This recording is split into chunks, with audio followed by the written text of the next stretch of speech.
Universidad Técnica de Babahoyo, Centro de Admisión y Nivelación Universitaria, Asignatura Desarrollo del Pensamiento y Proyecto de Vida, Docente, Licenciado Byron Cudiño Chala.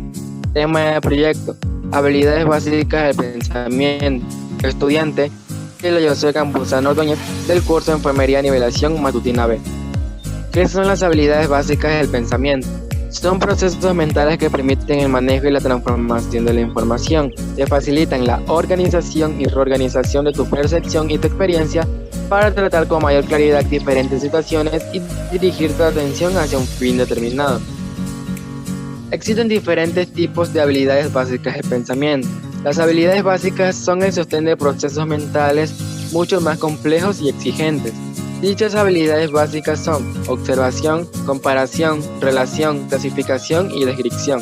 La observación es la capacidad de obtener información del entorno a través de la aplicación de los sentidos. La comparación es la capacidad de poner en relación dos referentes concretos o abstractos y obtener información de ellos. La relación consiste en el empleo de la memoria y la imaginación para hallar relaciones entre dos o más referentes.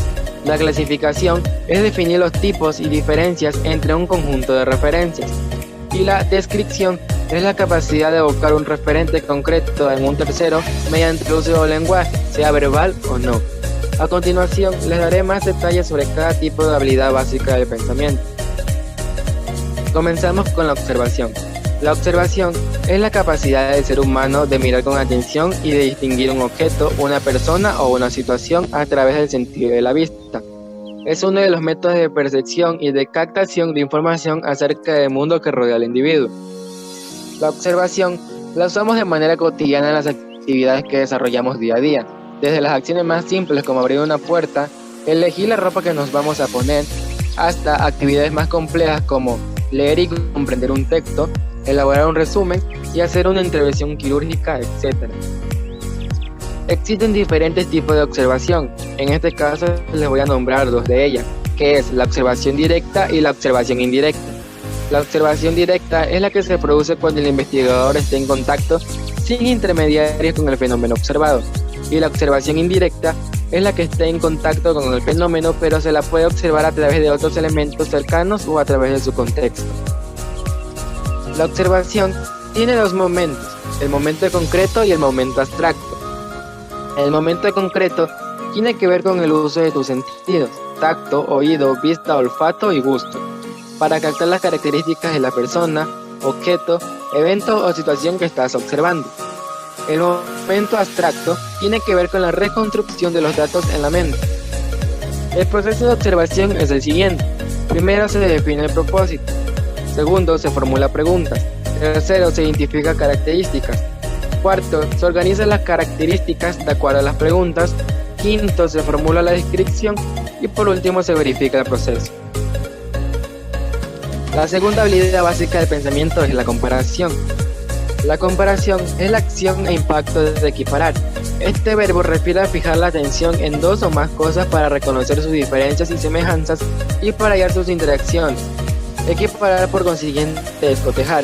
En la vida diaria constantemente estamos comparando, se comparan características de las personas, condiciones de trabajo, precios en el supermercado, servicios que ofrece un proveedor, etc.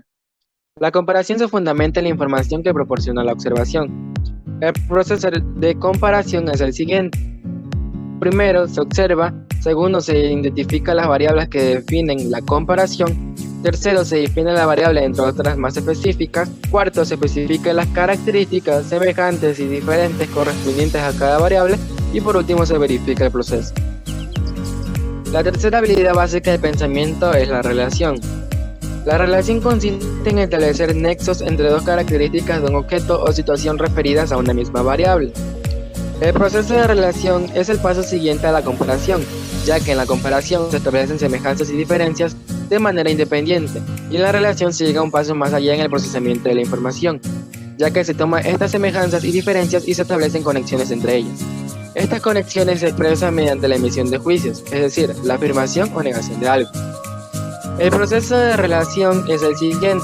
Primero se observa, segundo se compara, Tercero, se establecen nexos entre pares de características correspondientes a cada variable. Cuarto, se formulan las relaciones y por último, se verifica el proceso. La cuarta habilidad básica del pensamiento es la clasificación. La clasificación es un proceso mental que permite realizar dos tipos de operaciones. La primera, agrupar conjuntos de objetos en categorías denominadas clases. La segunda, establecer categorías. Esto es, denominaciones abstractas que se refieren a un número limitado de características de objetos o eventos y no a los objetos directamente.